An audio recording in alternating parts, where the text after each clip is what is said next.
prevention is issuing guidance for communities of faith. I want to thank Dr. Redfield and the CDC for their work on this matter and all the other work they've been doing over the past, what now seems like a long period of time. Today I'm identifying houses of worship, churches, synagogue, and mosques as essential places that provide essential services. Some governors have deemed liquor stores and abortion clinics as essential, but have left out churches and other houses of worship. It's not right. So I'm correcting this injustice and calling houses of worship essential. I call upon governors to allow our churches and places of worship to open right now. If there's any question, they're going to have to call me, but they're not going to be successful in that call. These are places that hold our society together and keep our people united. The people are demanding to go to church and synagogue, go to their mosque. Many millions of Americans embrace worship as an essential part of life. The ministers, pastors, rabbis, imams, and other faith leaders will make sure that their congregations are safe as they gather and pray. I know them well. They love their congregations. They love their people. They don't want anything bad to happen to them or to anybody else.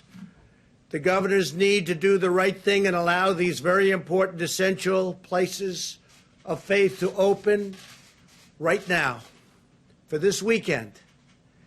If they don't do it, I will override the governors. In America, we need more prayer, not less. Thank you very much. Thank you. Mr. President, what is your All right, everyone. It's a pleasure to join you today. That was a great announcement from President Trump. I'd like to introduce Dr. Birx right now. She has a wonderful presentation pursuant to Reopening America and some great data to share with you, so I'll let her kick this off. Thank you, Kaylee. If we can have the first slide, please. I wanted to start out with a summary of the number of Americans we have lost to date. But the exciting thing for all of us is the decreasing mortality over time. And I think it both is a real aspect of the amazing healthcare workers on the front line, the ability of people to share at the front line how best to care for the patients, and the continuous decrease in mortality over time. Next slide. The other thing that has decreased significantly over the last month is new hospitalizations. We can see now that there's over a 50% decline in new hospitalizations. Although every region of the country is different, we are encouraged to see these new hospitalizations declining. Next slide. I've talked before about the extensive surveillance that CDC has made available to this country. This is looking at their syndromic surveillance from emergency rooms. You can see that both COVID-like illnesses, shown in the orange, and shown in the blue, influenza-like illness, taking up both of those cases together. You can see significant declines week over week. A number of people coming to the emergency room with these illnesses. It goes along with our new hospitalizations. What we like to do is triangulate data, put data together from multiple sources to see if we're seeing the same trends so that we can ensure that we're making progress together. Next slide. This is their influenza-like illness surveillance system that has been up and running for more than a decade now. You can see each of the influenza peaks of this last year. I think that's very important to remind people of because we had influenza A, influenza B, and then we had COVID-like illness. And while we know it's COVID, that's the last orange peak. What we really find encouraging is across the country, we are below baseline. Why is that particularly important? Now, these are reported state by state, county by county. So each county will be able to see precisely where they are. And then if there's changes in this, it becomes yet again an early alert system. So I've showed you two early alert systems. One of them, emergency rooms visits based on our syndromic illness qualifications. that the CDC has up on their website, and then the influenza-like illness. And again, to the American people, all of these are available on the CDC website under COVID-19 cases and surveillance. Next slide. Now, I want to show you, I'm going to go through these very quickly. This is where we started. This is influenza-like illness. The red, and the darker the red, the more significant the influenza-like illness is in that state. So you want to get to green. So this is the week ending March 28th. I think many of us can remember what that week was, and this was when we were at the very beginning of our acceleration into logarithmic phase. Next slide. This is April 4th. You're starting to see some of the states already turn green. Next slide. April 11th, more of the country. Next slide. April 18th. Next slide. April 25th. Next slide. May 2nd, and you can see, and I really call your attention to, there's an orange area on this slide, and you can see that it's the Maryland area, and we've been calling that out for a while, the high plateau in Maryland. You can also see Minnesota and Wisconsin. Next slide. And then you can see Wisconsin still. You can see Maryland is yellow. Next slide. I want to turn just a moment, and I know that took you through a lot of slides quickly, but I think we can see as a country we have decreasing amount of illness, both at the emergency room and reported through the influenza-like illness. Two of the surveillance systems that the CDC has up and running, these come from the states, they come from the counties, and many of the states have these also on their websites. We talked earlier about how we had prioritized testings to the area that had the most significant disease. And you can see now Rhode Island has led all of the states. It's almost up to testing 12% of all of their citizens. That's followed by New York. And you can't see New York, but that's the very next one. New York, and then North Dakota. And so you can see that, well, you could. Yeah. You can see that most of the high burden areas of the United States had more than 6% testing. That's when I think you heard from Admiral Giroir, we wanted every state to test at least 2% of their population during May. You can see 100% of the states now are over 2% of their population. And we'll fix this slide so you can see every state, but many of the states now are over 4%. And this is just after getting all the materials to ensure that they have adequate transport media and swabs. So we're encouraged by the progress that many of the governors and states have made in their testing of their population. It is also why we took the opportunity to really encourage governors, and it was to encourage governors to test 100% of the nursing home residents and staff, because many of our outbreaks that we have seen over the last 2 months have started in nursing homes. Next slide. Now, this is a complicated slide, but this is trying to show you how we triangulate data. So I took you through our surveillance systems. I've taken you now into the start of how we use laboratory data to really understand what's happening both in the metros and at the state level. This is every single state. And you can see the triangles, the top part that you can see, the little triangle-y pieces are the diamonds. That is where the states were in the number of positive tests. This is the nucleic acid test. This is diagnosing virus in your nose.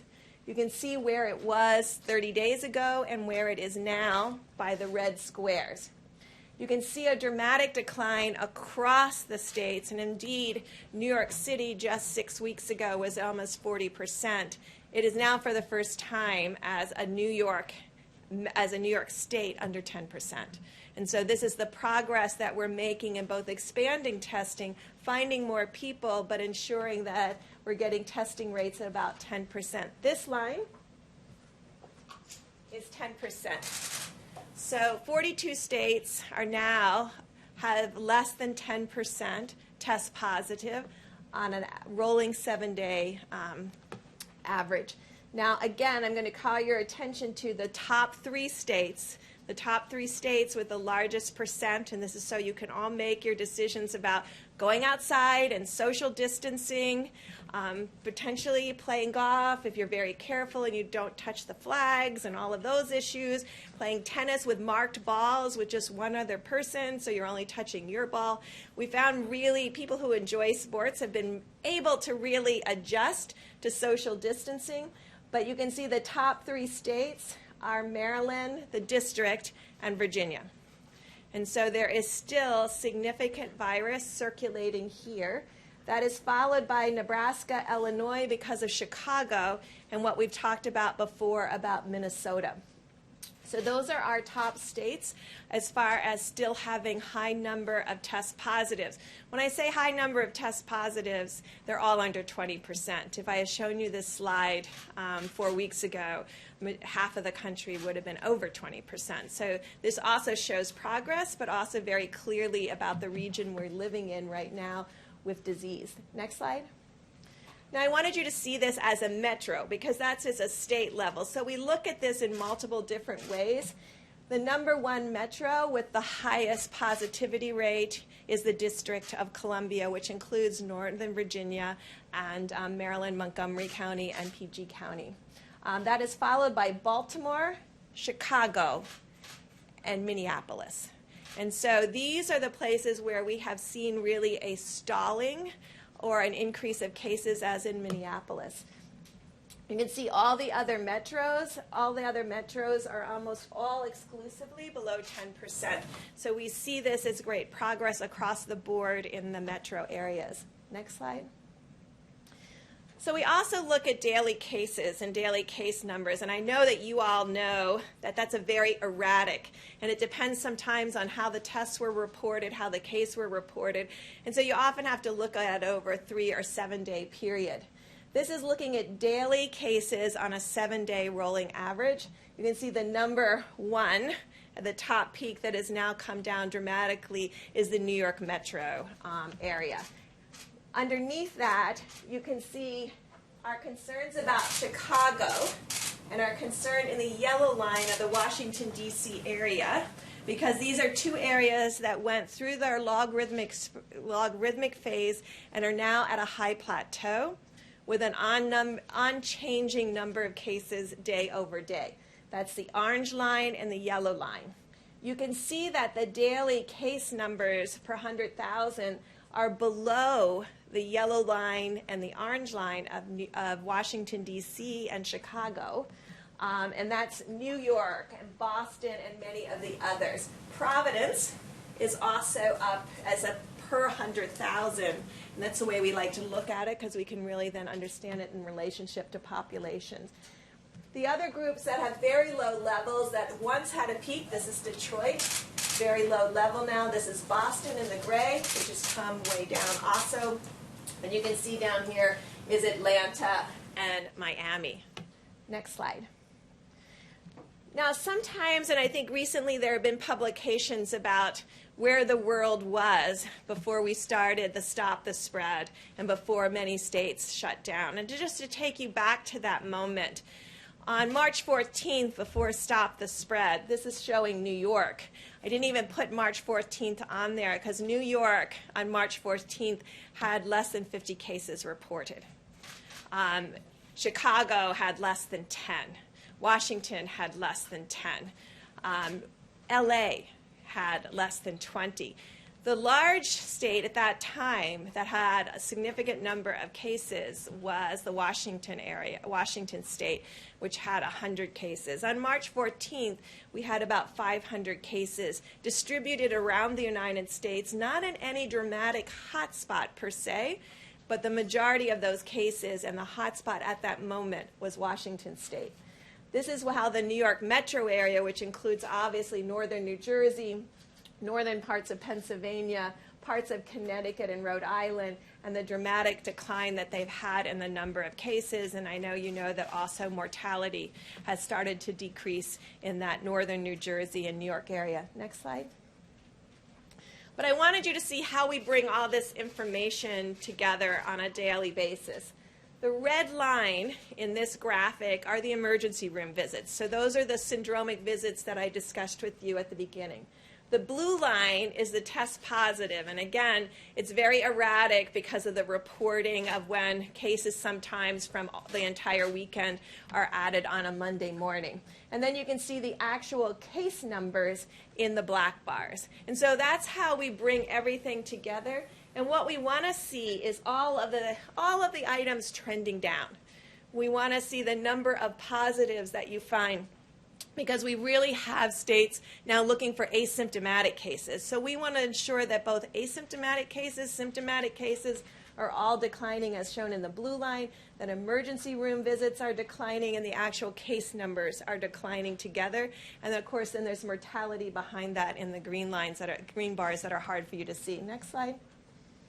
But this is the Washington area. And so that's why I want you to see that contrast. You can see there's not been that dramatic decline in the blue line. There's not been that dramatic decline in the black bars of cases. And there's not been a dramatic decline in the emergency room visits with COVID-like illnesses.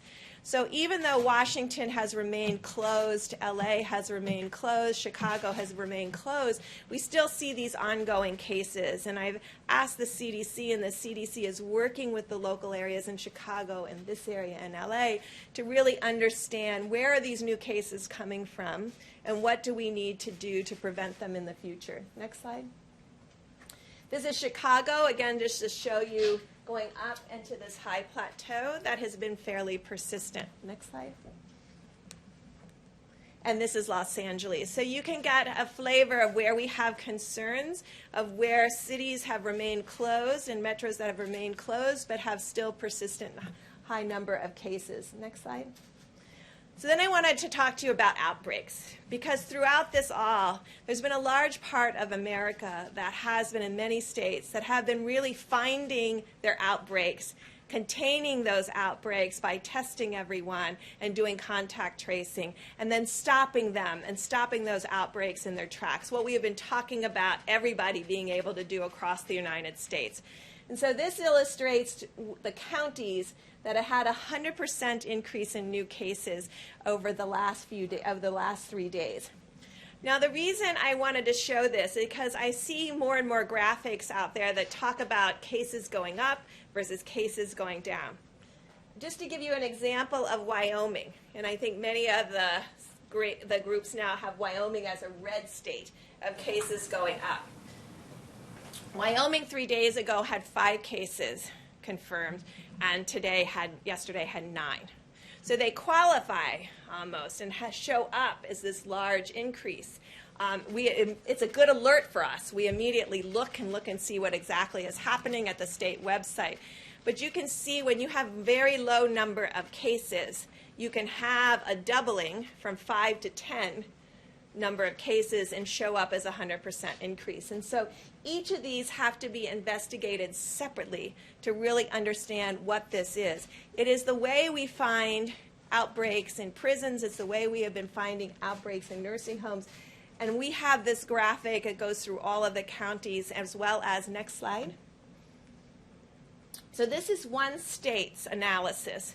And what they have shown, and they have been able to find each of their outbreaks, contain every one of their outbreaks, close those outbreaks and call them closed cases. In this case, the dark blue is community spread. The rest of it, 50% of their cases, have been coming from outbreaks that they've been able to contain. The largest group in this is meatpacking plants. And what they've been doing is going in and testing 100% of the individuals in the meatpacking plant and also finding 100% of the individuals that are associated with those individuals in the meatpacking plant.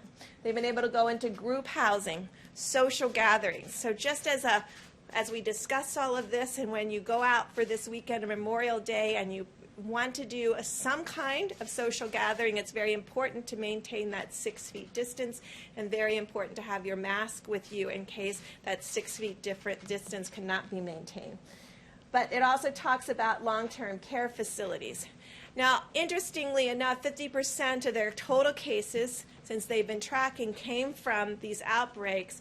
Almost 70+%, 76% of all their mortality, though, came from these outbreaks. And this is why we have been really pushing both in the original Opening Up America Again, in the testing blueprint, we talk about proactive surveillance, proactive monitoring and testing in areas that you know are particularly susceptible to outbreaks. Every state has this knowledge now and this type of analysis. And so when they have these kinds of analysis, what we're asking them to do is proactively go and test everyone in meatpacking plants, to proactively go and test 100% of the residents and workers, and then a follow-up of the workers in every single long-term care facilities. And this is to find the asymptomatic cases. I know CDC yesterday released that they thought 35%. We started with the understanding that we thought it was around 11 to 15% based on the experience with one of the princesses, but now we know it's at least 35. It may be greater than that because it may be so age dependent that there may be a lot of people under 30 that have the virus and are shedding the virus and aren't aware that they have the virus. And so proactive monitoring, proactive testing will become absolutely critical to find these asymptomatic cases. Next slide. So this is my last slide, and this is just to show you what an outbreak looks like.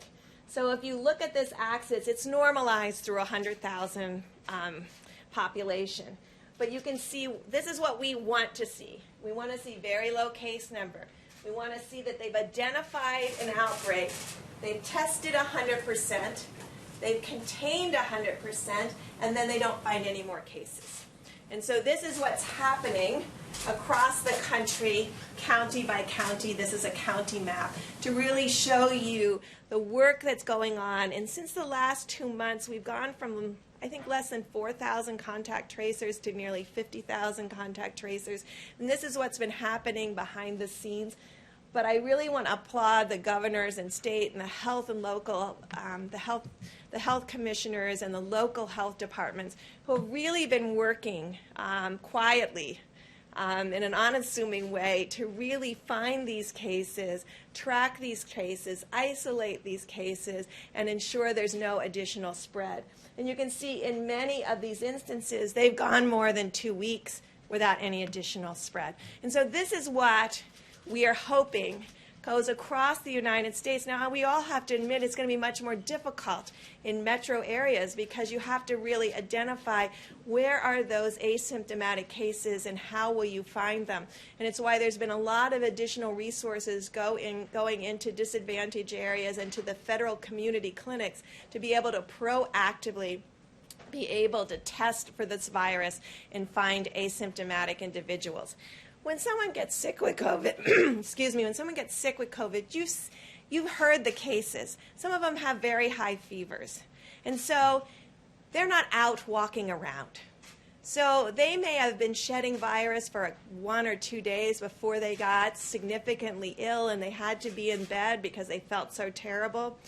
Now think of that. They were maybe out 2 days. And so if they're 50% of the cases, they're only out for 2 of the days that they may be spreading virus. An asymptomatic individual that doesn't know they have COVID, they may be spreading and shedding the entire time that they're in the community. So instead of 2 days, it may be 6 days, or it may be 7 days. And so when we talk about proportions, 35% that are asymptomatic that are out in the community is a much more opportunity for transmission than someone who is getting sick and is only out in the community for 2 days. And so we know we have to find both. And we've been working with states about what proactive surveillance would look like in this case to find people who are asymptomatic. But it's also why we continue to recommend to the public very clearly that you can't tell who's infected. And so that's why you have to continue to social distance. That's why you need to continue to maintain 6 feet apart. I remember in the early days of HIV, people told me all the time that they knew who was infected. And I would say, you don't know who's infected. I could be infected. You're just saying you don't think I'm infected because I look healthy. There's a lot of healthy people out there with COVID that look healthy. And so we're asking continuously for you all to be outside, to enjoy your Memorial Day weekend, to play golf, to hike, as Dr. Fauci said, to play tennis with mark balls, and to be out with your families that you have been in the household with, and to even consider sharing social distance space as long as you have utensils that belong to individuals and that maybe can be thrown out immediately. There's a lot of things to think through. I know you can do this. I know the American people can do it. And so please, as you go out this weekend, understand you can go out, you can be outside, you can play golf, you can play tennis with marked balls, you can go to the beaches if you stay 6 feet apart. But remember that that is your space, and that's a space that you need to protect and ensure that you're social distance for others. Thank you. I want to start by, Dr. Birx, if I could have you stay here for just a moment or two.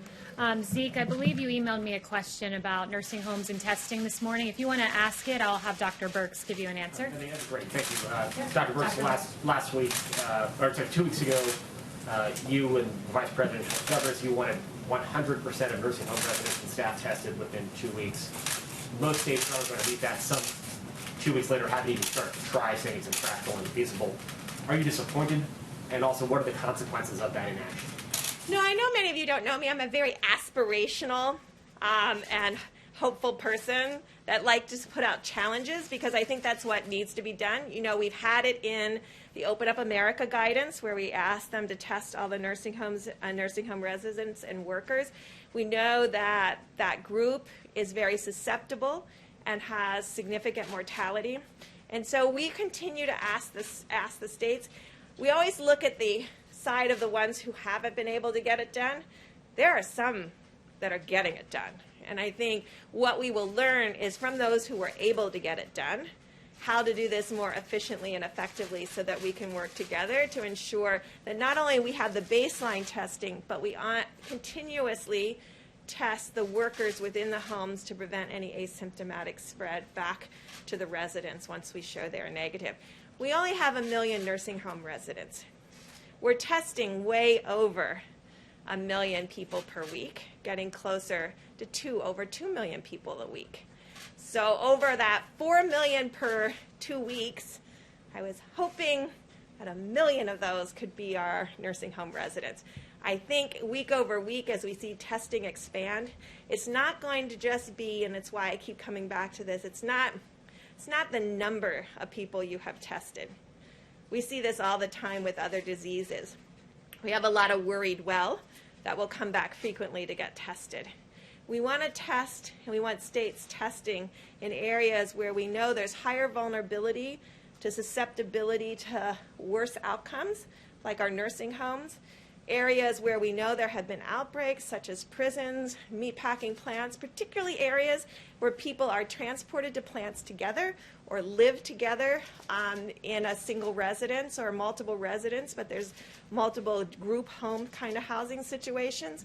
And among our inner cities where we know people may have not as much access to testing, it's why money has gone to the federal clinics for testing. It's why money and working with others have really improved testing through the pharmacies and ensuring more accessibility. I know it's a long answer, but we should never be discouraged by those who can't get it done. We should be encouraged by those who have shown us that it can be done. And then on the governor's calls, we have those governors present to the other governors how they did it. And following up on the president's announcement regarding places of worship being an essential and then having them all reopen, what guidelines and encouragement do you have for pastors, rabbis, imams as they prepare to reopen? Is that appropriate nationwide right now? And what precautions do they need to follow if they're going to reopen their houses of worship? So and I've checked, all 50 states have on their website what their new cases were over the last 24 or 48 hours. We're trying to get every state to do that by community, by zip code. So because I really firmly believe a knowledgeable community can really make judgments for themselves. I think each one of the leaders in the faith community should be in touch with their local health departments so that they can communicate to their congregates. Certainly people that have significant comorbidities, we want them protected. I know those houses of worship want to protect them. And so really ensuring that maybe items Maybe they can't go this week if there's high number of COVID cases. Maybe they wait another week. But there is a way to social distance like you are here in places of worship. And I think what we're trying to say with the CDC guidance is there's a way for us to work together to have social distancing and safety for people so that we decrease the amount of exposure that anyone would have to an asymptomatic. And I say it that way because I know all of you and all of Americans, if they didn't feel well, they wouldn't go to church that day. Let's take one more for Dr. Brooks. John? Yeah, Dr. Brooks, can you comment on the latest study on hydroxychloroquine? There's this Lancet study that suggests, again, that the drug could cause heart problems and even increased mortality. The president's obviously said that he's been taking it. What's your recommendation? What's your recommendation on using that drug as a prophylactic? Well, first, I think the FDA has been very clear on their website about their concerns about hydroxychloroquine, particularly when it's combined with a macrolide. And I think you see that in the study. And I think the study, although it is open label, and it is, I tell you what I take home from the Lancet study, and I hope everyone here does in addition to what you just commented on, it clearly shows the comorbidity that puts individuals at more risk. And I think it's one of our clearest study because there were so many tens of thousands of individuals involved that the doctors clearly annotated who had heart disease and who had obesity. And you can see dramatically the increased risk for that. There are still controlled trials going on, both for prophylaxis and pre-exposure prophylaxis, as well as controlled trials looking at, in a hospital setting, how these drugs do. And I think those are still pending. But I hope everyone looks at those comorbidities. And for all of our millennials out there, they get data like this. Look at that. Go through and see if your parents or your grandparents have any of those things and make sure you're helping protect them. I'm really worried about people in my generation because we're very social at times. And we have a habit of forgetting social distancing or forgetting that glasses, and when you're eating, you can't eat in a mask. So even if you're far enough apart, you have to watch every utensil, everything you touch. I really am asking our great generation of millennials to get some YouTube videos about how to do picnics outside with your friends and still protect everyone and still ensure that there's no co-contamination of food and utensils. I think there's a way to do it, but I want it explained in a YouTube video. Thank you very much, Dr. Brooks. I know you need to get back to work, so thank you very much. You can do a follow-up with me. And wait, actually... Dr. Brooks, is it possible to do a quick follow-up? Okay, you can go ahead. But before I start my portion of the briefing, there were just a few things I wanted to note for you all. Pursuant to some of those very encouraging graphs we saw where the states moved from red and orange to green, and we saw the United States increasingly become green. It's encouraging to see that America's reopening alongside that with Homebase, data from Homebase noting that 2/3 of America's small businesses are opening. An Open Table study said Americans are now starting to dine out again. Another Homebase study, 67% of local food and drink businesses are open. Apple is saying Americans are driving and walking at near normal levels. And Google mobility data reflects the same. So it's encouraging to see America start to reopen and the great work President Trump has done for the faith community going into this weekend. We have a First Amendment. It's very important that we protect that. And these churches, these synagogues, these mosques, they are essential, and President Trump underscored that. And finally, before getting started, I wanted to note that the President, as you all are well aware, donates his salary to various initiatives and parts across the federal government. And this quarter, he will be donating his salary to HHS, Health and Human Services, to develop new therapies for treating and preventing COVID-19 so that we can safely reopen.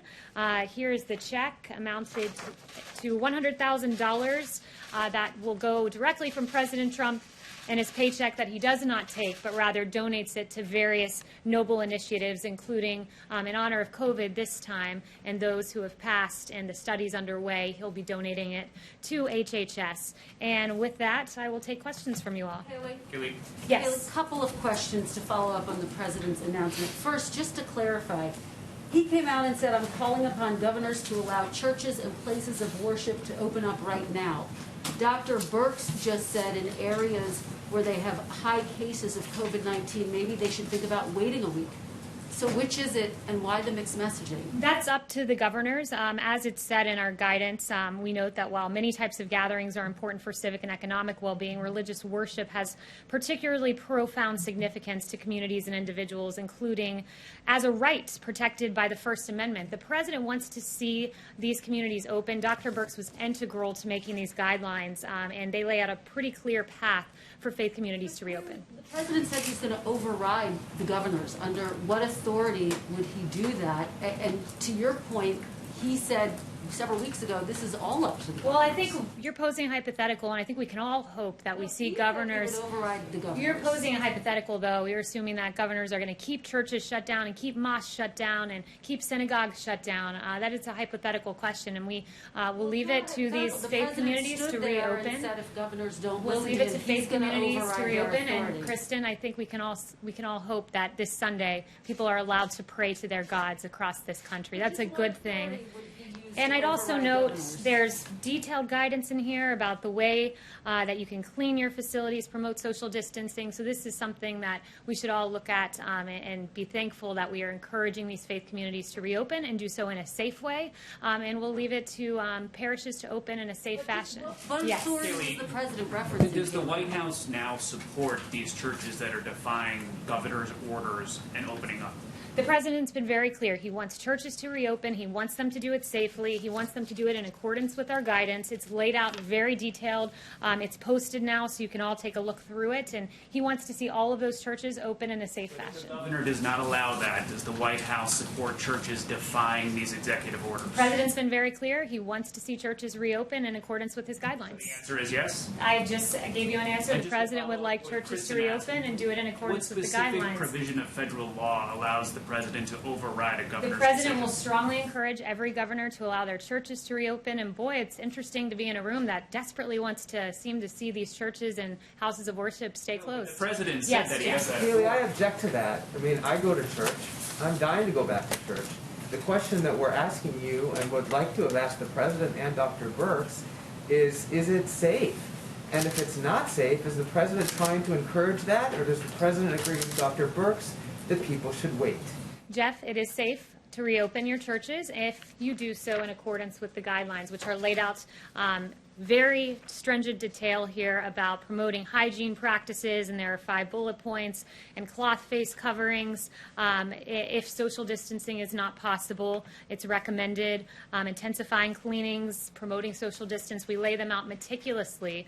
So I am thankful that we have a president that celebrates the First Amendment. The same amendment that gives you all the ability to ask me questions is there to have the freedom of worship, so imams and pastors can go to their churches, can go to their places of worship, and can celebrate what is a First Amendment right in this country, which is to pray to your God and to practice your faith. And we Chanel. celebrate that too. I just want to follow up by saying we celebrate that too. And so we Certainly should the be First thankful that Amendment there are part. guidelines But to we're allow not- us to but we're not re-engage in asking- that behavior. We're not asking you if the president or people are allowing Americans to pray. That's not the To question. gather that in people their are places asking of here. worship, to attend church services, to pray together. And the president has laid out a clear path. The CDC has laid out a clear path for this to take place, for our First Amendment to be exercised in a way that is safe and robust. And that is something that is a good thing, and I'm thankful that we have a president who celebrates the First Amendment and helps it to be celebrated in its fullest and most robust way possible. Chanel. Thank you, Haley. I'd like to switch gears, asking about President Obama. We had does the president, we had an interesting article from Joel Pollak this morning, and I would like to ask you if the president has considered pardoning President Obama for illegally wiretapping on Trump Towers, illegally spying on U.S. citizens, and other potential potential crimes out there. Has he considered that? So I have not spoken to the president about that, but who I did speak to about President Obama and unmasking Michael Flynn were the men and women in this room. I haven't spoken to him on that specific point, have spoken to him about the matter generally, and I laid out a series of questions that any good journalist would want to answer about why people were unmasked, and all sorts of questions. And I just wanted to follow up with you guys on that. Did anyone take it upon themselves to pose any questions about Michael Flynn and unmasking the President Obama spokesperson? Oh, not a single journalist has posed that question. But Okay. Michael Flynn's name wasn't So matched. I would like to lay Kelly. out a series of questions, and perhaps if I write them out in a slide format, maybe we're visual learners, and you guys will follow up with journalistic curiosity. So number one, why did the Obama administration use opposition research funded by a political organization and filled with foreign dirt to surveil members of the Trump campaign? Number two, why was Lieutenant General Michael Flynn unmasked? Not by the intel community entirely, but by Obama's chief of staff, by the former Vice President Joe Biden, by Susan Rice, by the Treasury Secretary. I mean, this is extraordinary. And, you know, if it were political appointees in the Trump administration, I can guarantee you I'd have questions in my inbox right now, but apparently Obama's spokesperson does not. Why was Flynn's identity leaked? In a criminal act. It is a criminal act to leak the identity of Michael Flynn to the press, but it happened. Where are the questions to Obama's spokesperson? Because my team would be running around this building should this have happened under the Trump administration. Why did the DOJ, Sally Yates, learn about the unmasking from President Obama? So much for going by the book. As Susan Rice said 3 times, thou doth protest too much, Susan Rice. And then finally, question number 5. Why did James Clapper, John Brennan, Samantha Power, and Susan Rice privately admit under oath they had no evidence of collusion while saying the opposite publicly? It's a long weekend. You guys have 3 days to follow up on those questions, and I certainly hope the next time I ask, some hands go up, because Obama's spokesperson should be asked those questions, because President Trump's spokespeople certainly would be.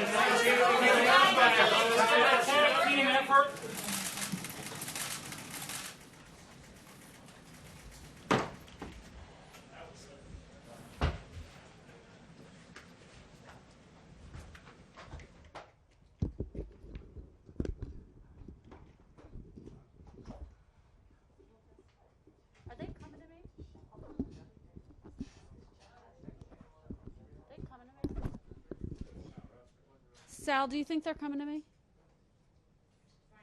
I don't hear anything.